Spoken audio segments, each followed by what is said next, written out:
president of the Miami Dade Chamber of Commerce, and this is Member Connection. But before we get started, a word from one of our supporters.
And we're back.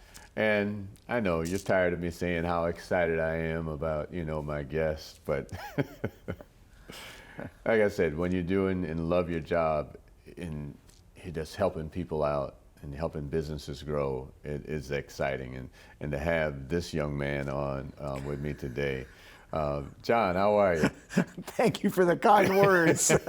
I was a young man once. Yeah, well, when we first met, it's all relative. Yeah, it's all relative. We met several years ago, and you're here in pretty much the same capacity. When we met, you were doing Kapow, That's Kids right. and the Power of Work. That's right. And now, Still am. Yeah, exactly. And we, like I said, we were engaged when I was with the Dolphins organization, and you reached out a little while ago and say, hey, I want to get engaged with the Chamber and get involved with businesses because of the great work that you're doing, and that's what we're here today to talk about, some of this great work. Like I said, I know we at the stadium and the Dolphins were very engaged in working with young people. So before we go to talk about the Learning Center, talk about John Casparo. Tell folks who you are. Oh my goodness. How far back do you want to go? Born in upstate New York near Where? Syracuse. Okay. In a little town called Auburn. My dad moved us here in '58 when he couldn't stand the snow anymore, and we couldn't either. And so I basically grew up here, first in Miami, and then North Miami High School, University of Miami, a year in Indiana to get a master's degree at Indiana University. And my first career was as a professional musician, actually. Oh, that part I didn't know. Yeah, I played French horn in the Miami Philharmonic, the Fort Lauderdale Symphony, ballet, opera, the shows that came to the beach. Do you still play? I can play, but I haven't picked it up lately. Well, you talk about upstate New York. I grew up, I was born in Florida in Fort Pierce, but I grew up in a little town called Lockport. Okay. So, which is basically 18 miles east of Niagara Falls, 35 miles north of Buffalo. So Buffalo's here, Niagara Falls are all on the Niagara River, and Lockport was, so we got all the snow. Yeah, and not too far, I wouldn't think. I don't know my geography too well, but not too far from Auburn and Syracuse. Yeah, not too far, No. a couple hours. Yeah, it gets cold up there in the winter. It gets a little chilly. But hey, that's why we're here in South Florida. We're in beautiful South Florida, Miami, et cetera.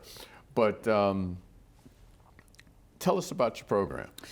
Well, I got a teaching degree from the University of Miami. I never taught full time, but I always had an interest in education. Okay. And I kept looking at what was going on in the schools, and I thought there really is something that's missing. I mean, of course the academics are important. Of course kids have to learn to, read and write and math and science and all of that, of course.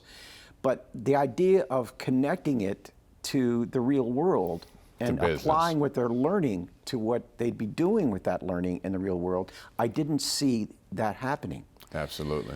And so that sparked my interest in career education and the idea of career development and infusing that kind of resource into schools. And so one of my first jobs out of college too was actually as manager of community affairs with Burger King Corporation at their world headquarters. At the time it was in Cutler Ridge. Right. And my job was managing the volunteer program and the foundation, Burger King's foundation, and one of the volunteer programs was KPOW, Kids in the Power of Work. It was developed by a New York-based nonprofit called the National Child Labor Committee. Okay. And so that was my first involvement with the Kids in the Power of Work program. In that time it was in one school with Burger King volunteers in one school in Cutler Ridge Elementary.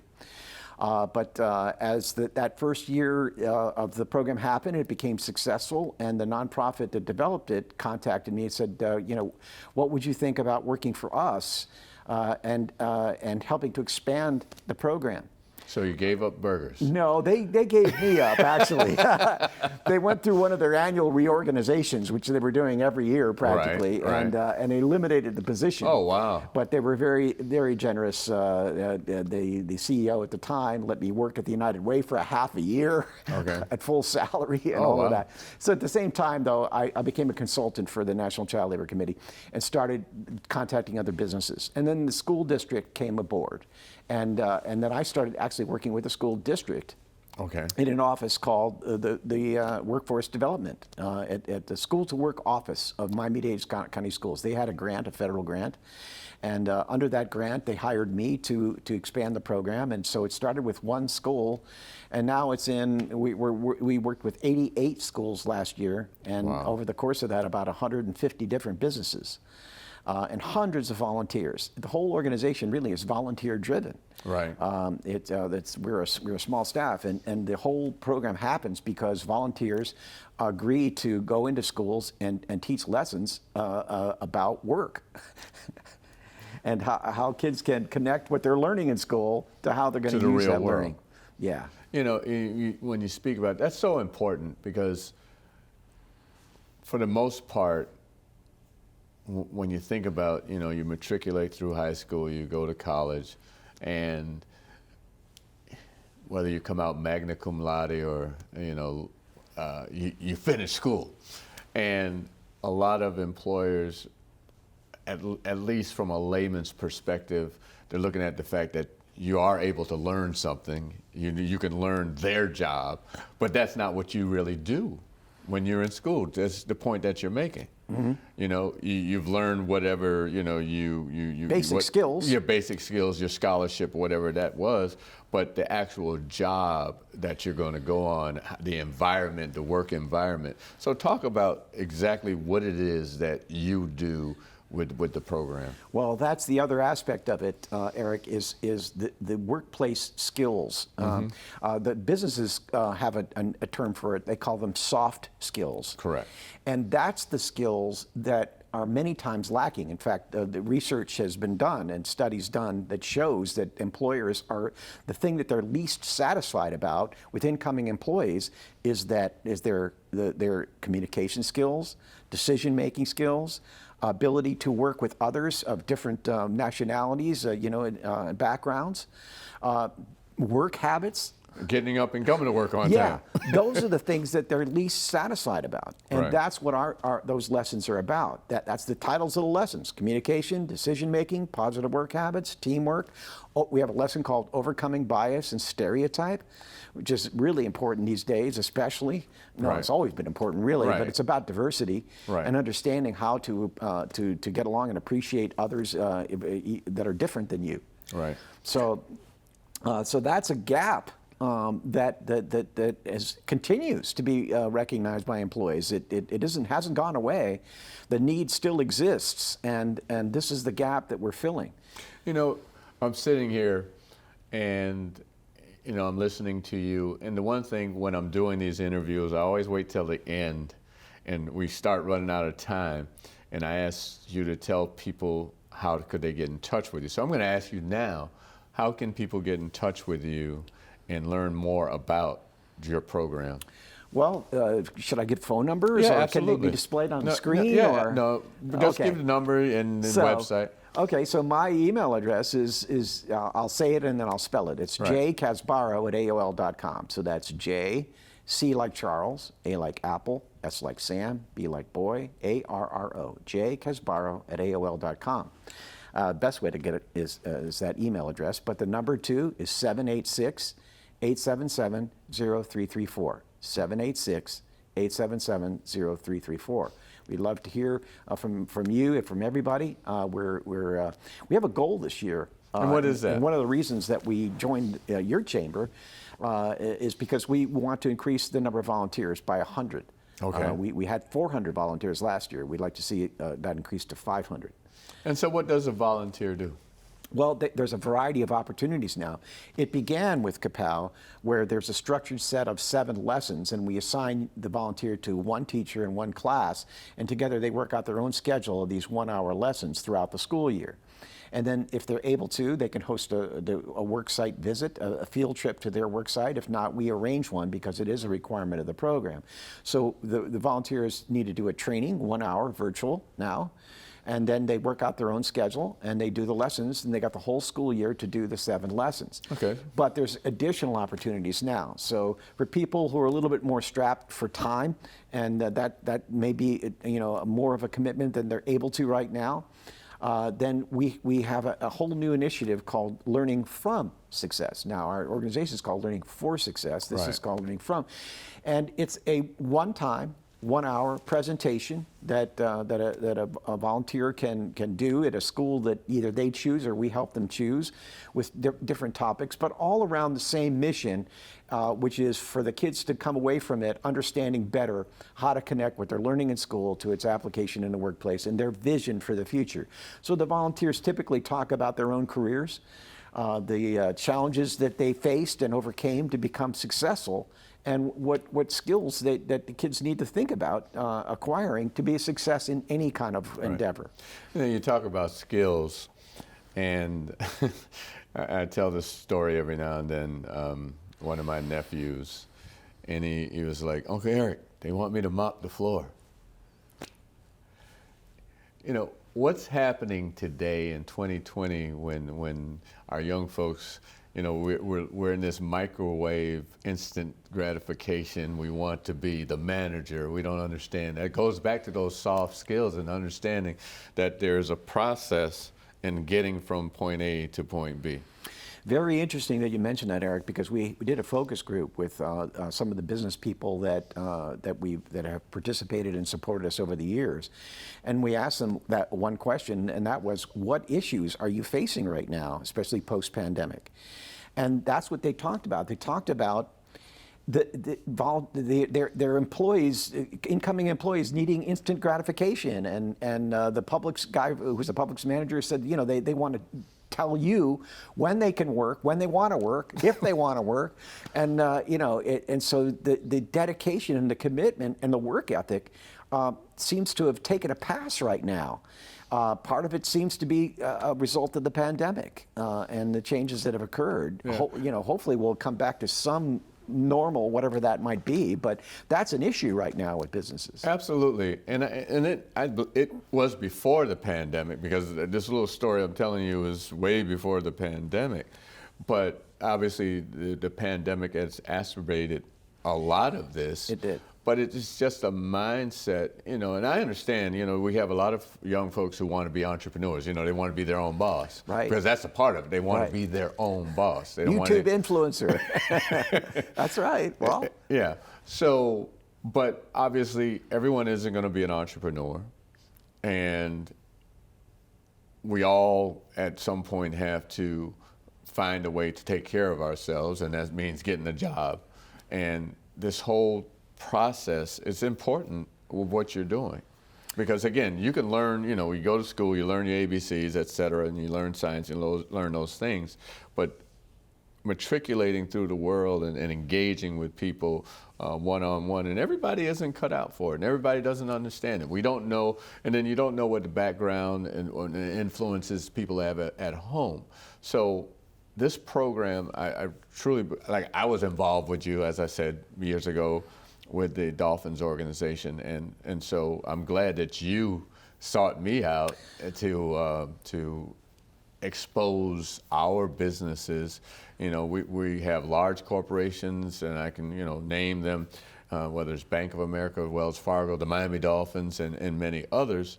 But we have small businesses also, and even the small businesses can learn from this process as well.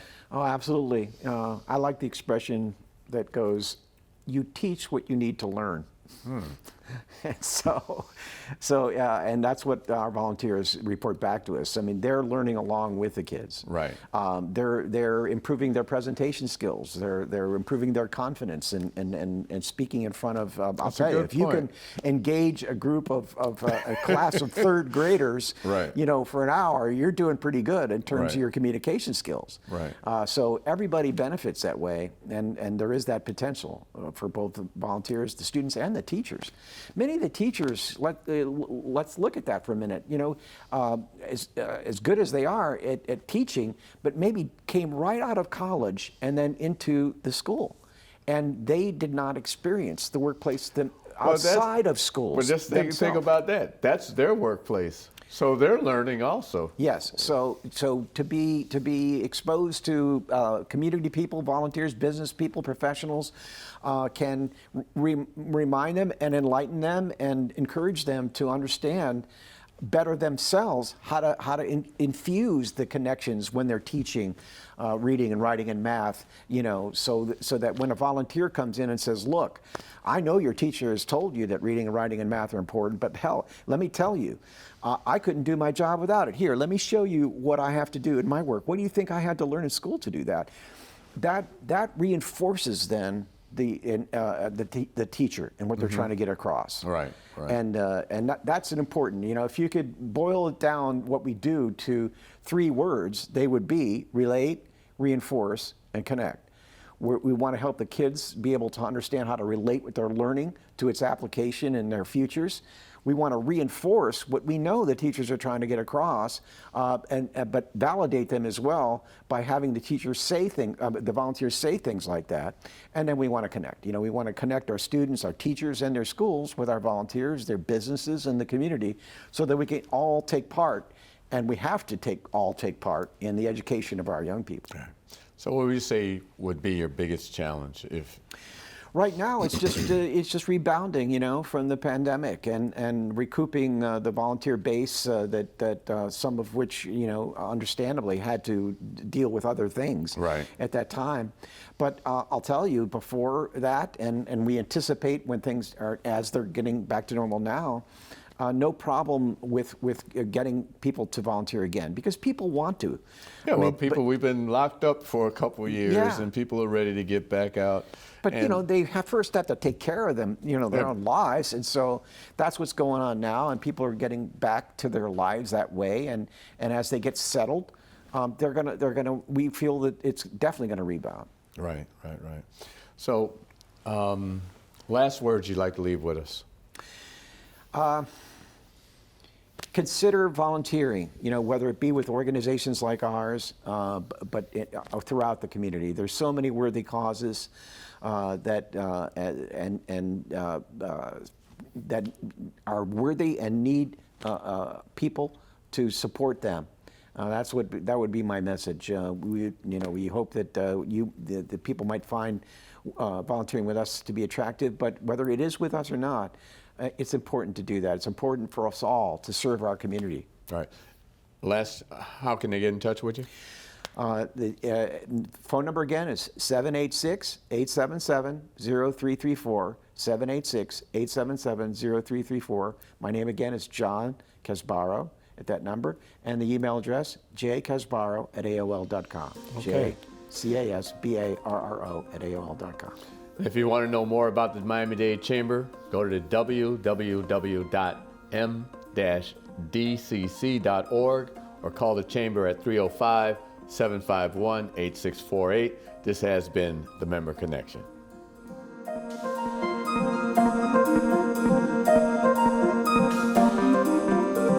And welcome back to the Miami Dade Chamber's Member Connection. And I know you're tired of me saying how excited I am about my guests, but I just have great guests, so I'm truly excited about having Miss Tracy Cannabis. How are you? I'm doing great, Eric. Happy to be here. Tried to make sure I didn't mess that name up. You did a little bit, but I know I did. I felt does. that. Everyone does. Pronounce it. It's cabanis. How did I do that? That's okay. I said cannabis. That's okay. Not to be confused with cannabis. So Cannabis. you did great. And forgive me. I'm happy to be here. Cabanis. Where does that originate from? Puerto Rico. Okay. Yes, my dad was from Puerto Rico. Okay. That's right. Very cool. Actually, I don't know if I've heard that surname. Yeah, I really believe it's probably be with an A at the end. You know how names change when folks come over to the U.S., but I'll take it. I love it. Very good, very good. And so now talking about coming over to the U.S., you are kind of new to, not that you're new to Miami. I mean, you've been in and out of Miami, but you kind of made your way and have made Miami your permanent domicile. Absolutely. So tell folks a little bit about you and where you're from and where you grew up and those type of things. Well, I was born and raised in Long Island, New York. Okay. But I'm what I call an IBM brat. My parents worked for the IBM Corporation, so we left New York, and I went to high school in Los Angeles. Okay. Which was a huge difference, but I absolutely loved it. New York, Los Angeles. To LA. And then I went to college in Atlanta, Georgia. Wow. And I went to law school in Houston, Texas. Wow. And then made my way here to Miami and settled, took the bar here and just loved it. New York, LA, Atlanta, Houston, Miami. Absolutely. That's quite diverse. It is. And I'm sure Miami is your favorite out of all. Miami is my favorite. So law school. And what prompted you to go to law school? You know, I am the first one to graduate college in my immediate family. Okay. And when I was in high school, I had a social studies teacher whose husband was a judge, and she kept talking about her husband. And I asked her, well, what does a judge do? I want to be a judge. And she said, well, you should be a legal secretary. Oh, wow. And I said, well, I want to be a judge, so I'm going to be a judge. Right. Well, I found out I had to go to law school to do that. Right. Never sat on the bench because I really love working with clients, but really that's how it started. She told me I couldn't do it, and, well, I did it. Well, that's one thing we'll learn about you. You're not one to let people say no. No. And, what type of law have you practiced? I know you've done a few different things, but what has been your specialty? I have. The specialty for me has just been serving people at an advocacy passionate level, so it's not a particular area of law. But I started out here in Miami working for child support enforcement with the state attorney's office. Oh, wow. Advocating for parents who needed help from the other parent to raise their children. Right. Absolutely loved that job. And then I went on to work for the federal court here in Miami doing civil rights claims for prisoners who were, their civil rights, although they're locked up, were being violated. And I advocated for that for a while. So sort of that's how things go. It's like what's on my heart at the time. Right. And so then I went on, I did some corporate work, and it was great money, but it didn't serve me well in terms of me feeling like I was really making an impact for people. After the recession happened, I realized that a lot of folks, including myself, were faced with financial challenges, and things changed. Not even, it's beyond your control when something like that happens. Right. And I was meeting people who were losing their homes and, really facing challenges that they hadn't before. People were going through divorces and found themselves in bankruptcy and foreclosure. And I just started helping people on the side just know you can get yourself back on top, teaching them about credit and financing. And I have just a niche for that now. Right. Well, before we get into that, the credit and financing, I want you to go back to the whole thing about advocating for civil rights. Yes. And I know that there are a lot of challenges for returning citizens. Oh, yes. When they come back. And obviously we're a chamber, and one of probably, in a lot of cases, the only way that they can take care of themselves is to start their own business. That's right. That's because for whatever, we talk about checking the box, et cetera, et cetera. Right. And so, getting hired by a particular company, and you definitely, in certain instances, can't get a federal job or a state job because of your background. Right. But talk about that a little bit, about restoration of rights and so on and so forth. Yeah, it's very challenging for people to come to the land of the free and take advantage of all the things that this country has to offer when there's limitations on just who they are as a citizen. We folks have picked up the term legal alien, and that's incorrect. Folks are undocumented. And so the stigma with your residency being illegal just really, it starts with that stigma.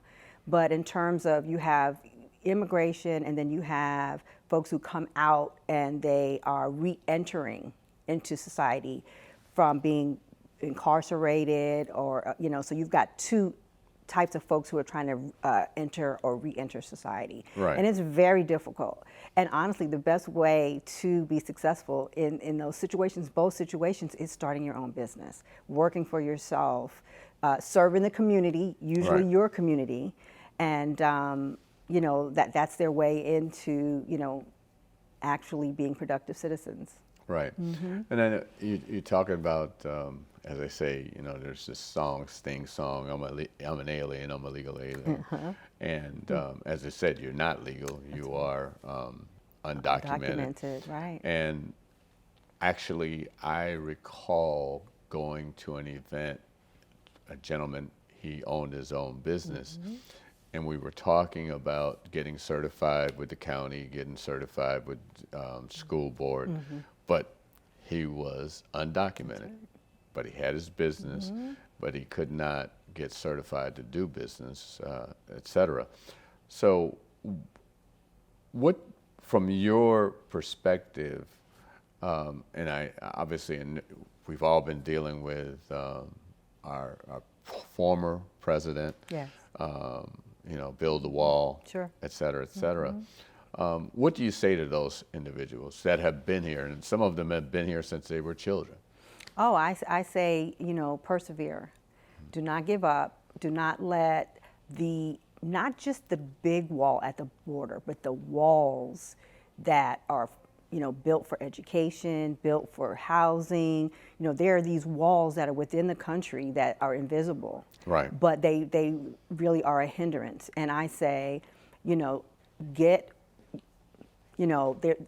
Google wasn't around when I was coming up. Right. There's no way to not learn about how to, navigate this life now. You can find information, and get with good people. Even with the chamber, get with nonprofits and organizations who are there to advocate for someone like you, because there's something out there for everyone. But really work with networking, connections, and find your way to getting into the productive world. You can do it. Right, right. So we'll switch over to what you're doing now, which is a major, how would I say, roadblock to advancing financially, advancing, buying a home, buying cars. You're talking about credit, and you deal. Let's walk through that whole credit piece that you work with. Yeah, well, like I said, folks don't really understand what credit is about and how it impacts their lives until you need it. Right. Right. It's only when you need it to get an apartment, to get a house, to get a job, to get car insurance. And even bank now. To get a bank account, right? Remember, there was a time you could just go open a bank account. Absolutely, $25 and an ID. And now it's not the case. You have to have some sort of scoring that another company says, you have a number associated with you, and that is your risk level to a financial institution. But the thing is, you know, growing up, I know in my household and in our community, you know, we're told, don't mess up your credit. Right. Right? What Don't does that run mean? up. Don't run up your credit. Right.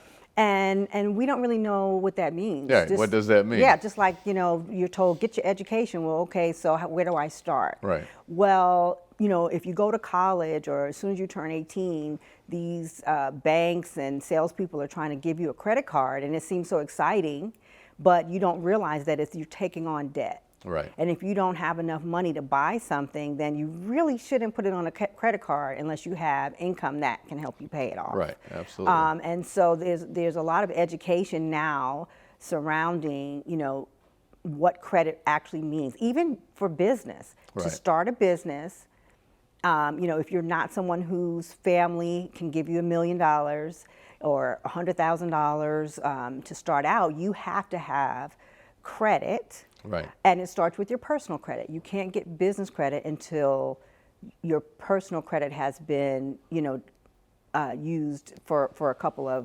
instances. Right. And so it's just really difficult for folks. And like I said, until you need it, Right. you really don't know. And it's not something that can be fixed overnight. The credit bureaus are out there in hand with the banks. They make money from marketing to people who don't have good credit to give them products. They're really not here to help us get ahead with, you know, just the basic things in life that we need. Right. So, you know, for me, like I said, I started out helping someone who went through a divorce. I actually helped them do their divorce, and she was just out of sorts. And I said, no, just get through this, and I'll help you build it back up. And that's when I realized folks out here just need to know where to start. Folks don't even know where to start. Right. But, and again, I mean, you hear these stories about, and well, let me back up.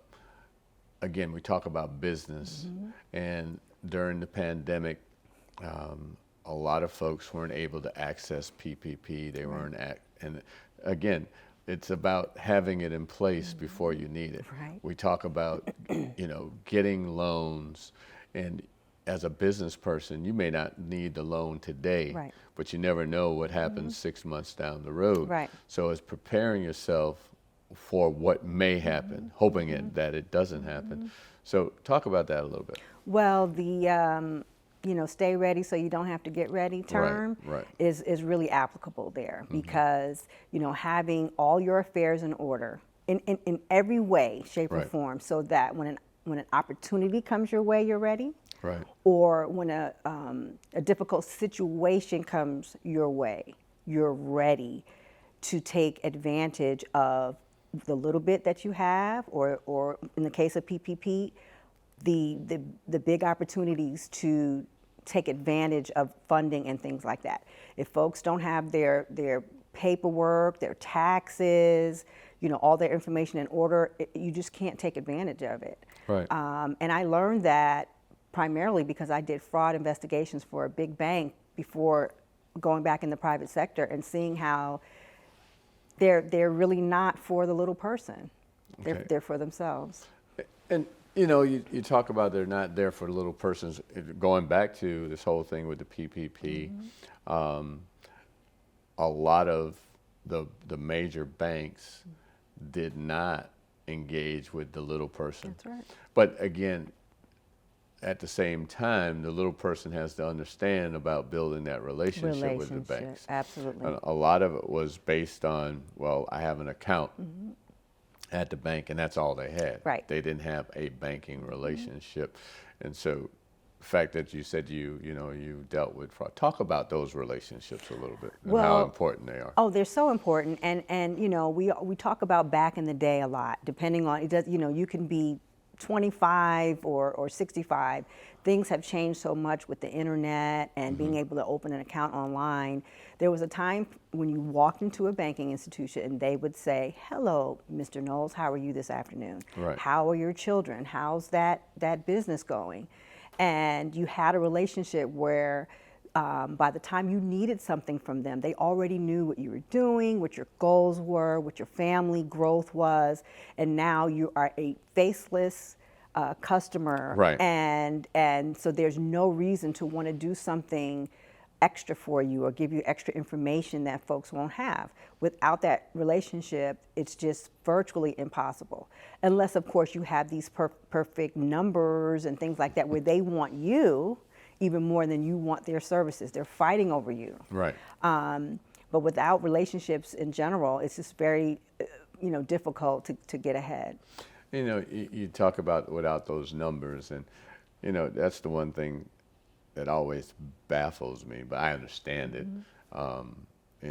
When your credit score is not good, Right.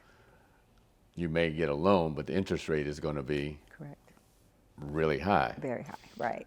And then basically that really puts you again behind the eight ball because you're paying a lot more for money or whatever it is that you're borrowing. It's money basically, That's because right. either you're buying a house, you're buying appliances for your house, you're buying a car. And again, if your credit is not in the 700s, 800, and I Right. think they even go Yeah, past 800 absolutely, now. absolutely. I don't know how that happened. Right. But again, Right. I think that was to help push those folks down. Absolutely. That's exactly why. Yeah, so they pushed the credit. So talk about that a little bit, the fact that the ones who are the marginal and the least able to participate, Right. they get punished. Oh, punished greatly. Like I said, these days now employers even look at your credit, Right. Because they want to see what kind of financial risk that you might bring to the company. Are you going to steal from their customers and things like that? So this number is basically just scoring you on whether you're a financial risk. Right. It's just as simple. Very similar to a criminal background check. An employer wants to know what sort of risk they're taking on with someone who has a certain type of, charge or reputation in the court system. So with this, you can get denied simple things like car insurance or Right. get higher rates for car insurance. Right. Trying to just get an apartment. Let's just not even talk about the house. Somebody comes out of college or whatever, their trade, they want to go get an apartment. They see $99 to move in, first month free. But the caveat is if you do not have stellar credit, 720 and up, then you don't get the $99 move-in. You don't get the first month free. In fact, you probably have to put down more Right. than the person who on paper looks like they're not a risk. Right. And again, folks don't realize that until it's time for them to move in. Money is no longer king or queen. It's credit. Well, this has been great. The time, I tell you, when we start these conversations, it goes by so fast. Yes. What would be your departing words? My departing words will be, if your credit is not good, take small steps and make it better. There are people out here to help, and do not be discouraged. Take it one step at a time. And how can someone get in touch with you? Oh, they can get in touch with me by email at help@attorneytracy.com. That's help@attorneytracey.com. And my office number is 954-399-6800. Call, text, email. I am here to help. Tracy Cabanas. Yes. Well, thank you. And if you want to learn more about the Chamber, go to www.m-dcc.org or call the Chamber at 305-751-8648. Hi, we're back. Yeah. Yeah, and I am super excited about our guest today.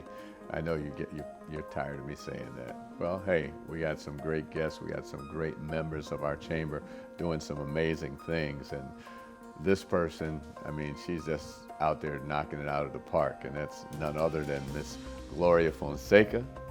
Hey, Gloria. Good afternoon, everyone. Good afternoon, Eric. How are you? Busy, but I'm doing fantastic. Thank you for asking. Great, great. And Fonsis LLC, we're going to talk about that a little bit. but we're also celebrating Hispanic Heritage Month. Yes, And we so are celebrating. And you're from Colombia? I am from Colombia, Yeah. South America. Yeah. Absolutely. And you've been here. How long you been in the U.S.? We arrived on 2000. 2000. Okay, so 22 years. 22 years here in Yeah. the United States. And Yeah. you are just doing your thing. It's interesting. I say Miami. Well, Miami. Everybody wants to be in Miami. That's true. That's very true. But obviously, we talk about individuals like yourself who have, lived in a different country, born. That's where you're from. But coming to America, coming to the U.S. is the land of opportunity, and you have fully taken advantage of that opportunity. Well, I think the introduction is important because when you arrive to one land where you don't know anything, not Right. the language, not the custom, not the system, anything is double challenging. But we as a women are always developed to to remove those barriers. And all my life I was working in the social field. My profession is an economist, but I have an opportunity in 2017 to incorporate this, company called Fonsis LLC. Right. Nothing has been more great. It's important for me to express how I had been learning and how through the Miami Dade Chamber of Commerce, my company had been able to develop in another scale. Right. I know you have been so engaged with the chamber when you became a member. I know you're on various committees. You're on International Trade Committee. You're with the Women's Business Council, the Construction Committee, the Advocacy Committee. I don't know if anybody in the chamber is involved as much as you in terms of getting engaged. And a lot of people, they join chambers and really don't understand what that means. And the one thing I know, you have been an advocate and you talk about what the chamber has done for you, but it's because you are engaged. So talk Absolutely. about that a little bit.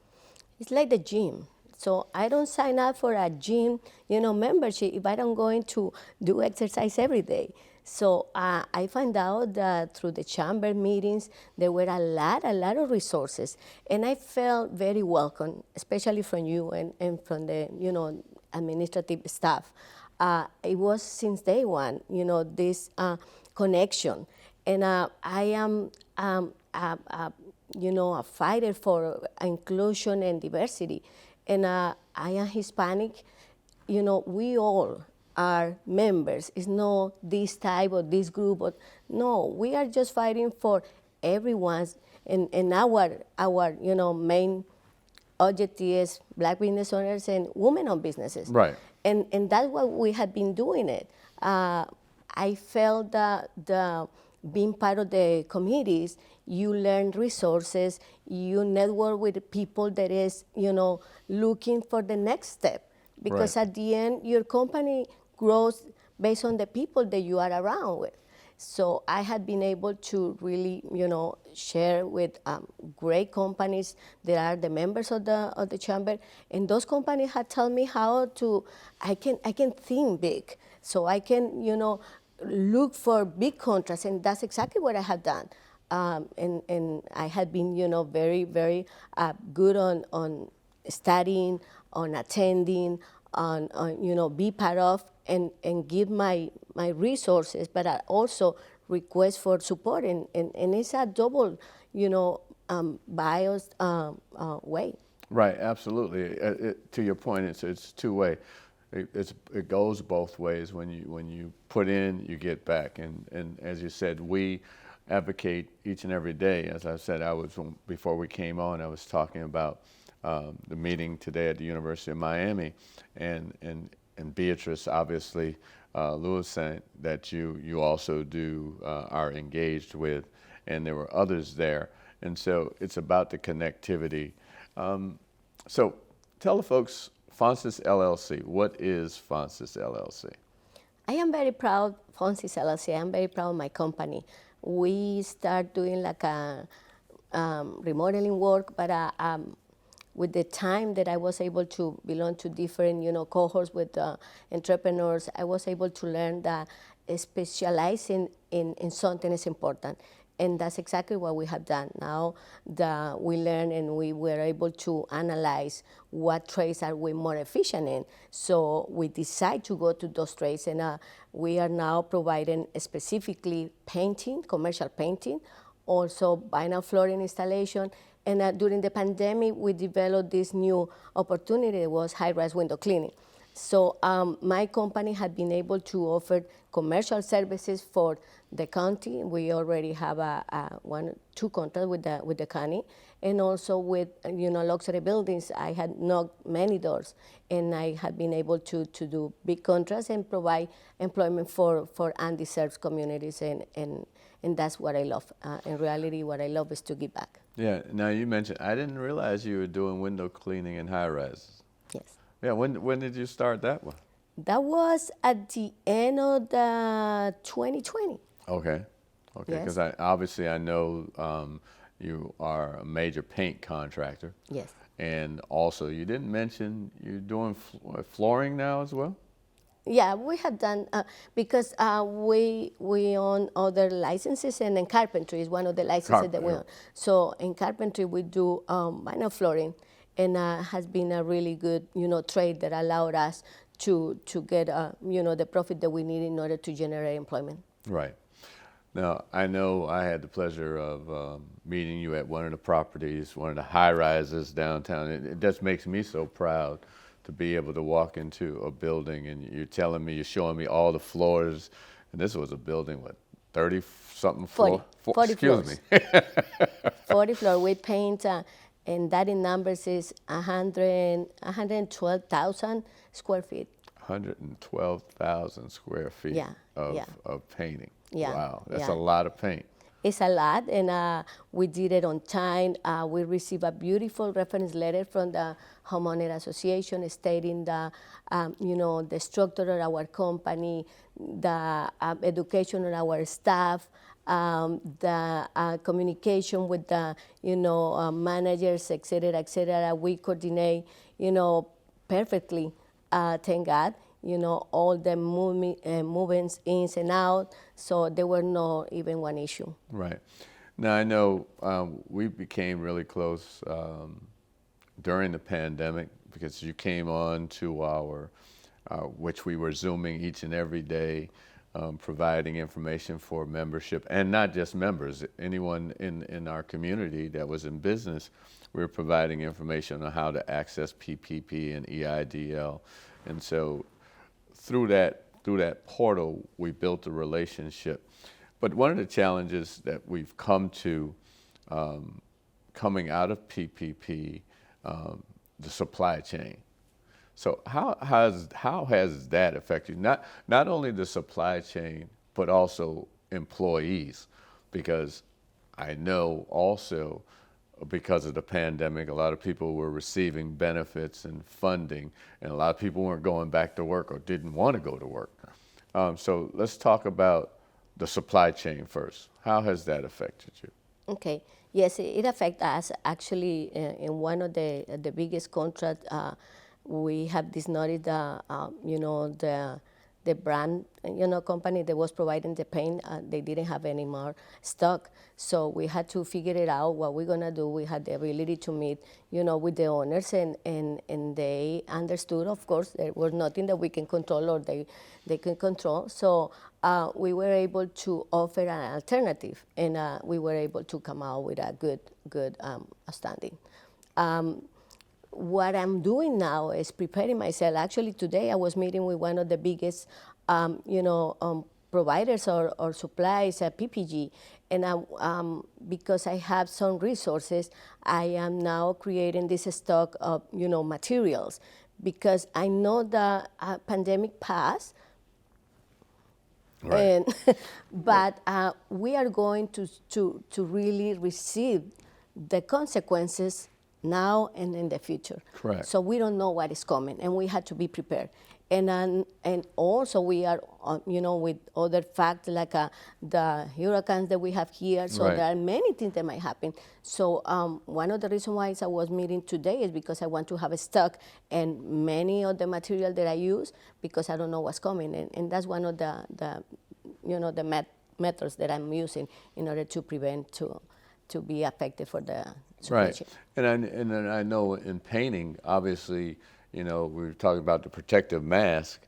You have to use a lot of those, in particular if you're spraying and depending on what you're doing. Yes. So, yes, Yes. being ahead of that is very important. Definitely.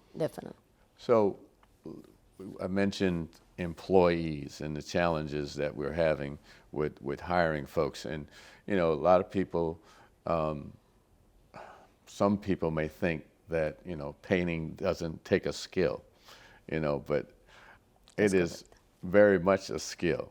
And training individuals, and besides just training individuals, the actual job of executing the project, being on time, coming to work. Talk about the people skills that you have to deal with your employees. Well, I think that I work the system and vice versa because one of the things, I have extensive background on mental health and social work. Okay. And I do think, I am convinced that if you care for your people, if you invest in your people, if you have the opportunity to deal with the human being, and then you discover what needs that human being has, and in some way you are able to be a supporter. Mm-hmm. My social, skills and to support the community, I do apply it everywhere where I go. So, and I do it more for my people. Right. So one of the things that I have really developed is this sense of care for my employees. During the pandemic, there were days that we didn't have, projects. Right. So I had to become creative, and because I had the PPP, I had to, utilize for them. So I say, okay, we need to, and I start calling people who needs, to paint, their store, or you guys are not attending there, you guys are not going to the office. I can paint it, you can pay later. Right. But I need to have my people working. Right. And I have, the money to pay the salaries. And that was one of the things that I did. The other thing is I've been training them. Okay. And training, and that's why I meet with these companies, the one that are suppliers for us, because people that the fields that they know, that they have, every time that I have my people in a training, I got a certificate. That's important for people. Right. And you mentioned it before. Everybody think that everybody can paint, and that's not true. That's not true.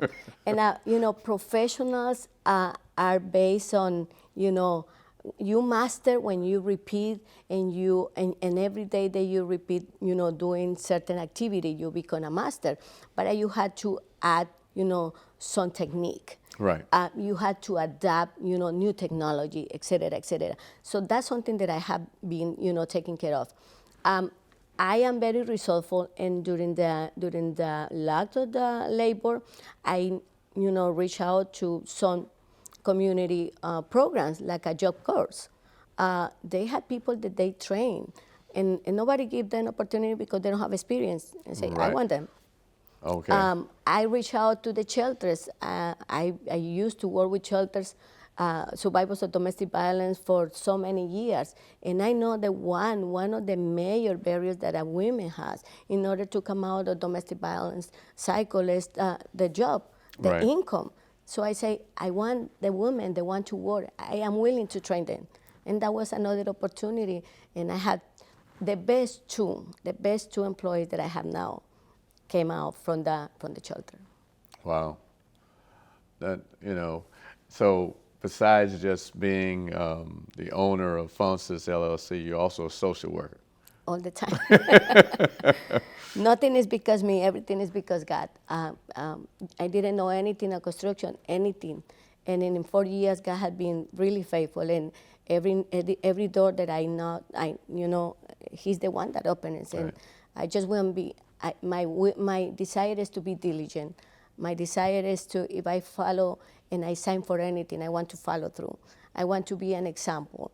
So my people, when we go to a house, to a building, I always tell them. So Fonsis LLC had this reputation. We were detailed, we were clean, we are on time, and we are reliable. And integrity is what you do. Everything that you do it no matter who is looking at you. Right. You are the same one with your supervisor or without your supervisor. Everything that you do it not for Fonsis, do it for God. And when you do that, everything works. Right. So we have a little bit of time left. With that, what would you say has been your biggest challenge? My biggest challenge, I think, get contracts with the government. Now I am in the process to jump to the federal contracts. It's huge barriers to get into the GSC schedule, huge. Even though there are many organizations that offer entrepreneurship, mentoring, there is no one specifically that you can say, with them, they can guide me exactly to get to the GAC schedule. That is where you can get federal contract. Now, I was selected from the SBA, Small Business Administration. They have a new program. The program name is Thrive. That program selects 25 firms between 500, many more. And we were one of those. So I'm working additional, like attending school, because there is a lot of modules that I had to complete. Right. And I believe that can be the step that I need to get to the federal contracts. Okay, great. I was going to ask you about federal. So, running out of time. So if someone wants to get in touch with you? Fonsis LLC, www.fonsis.com.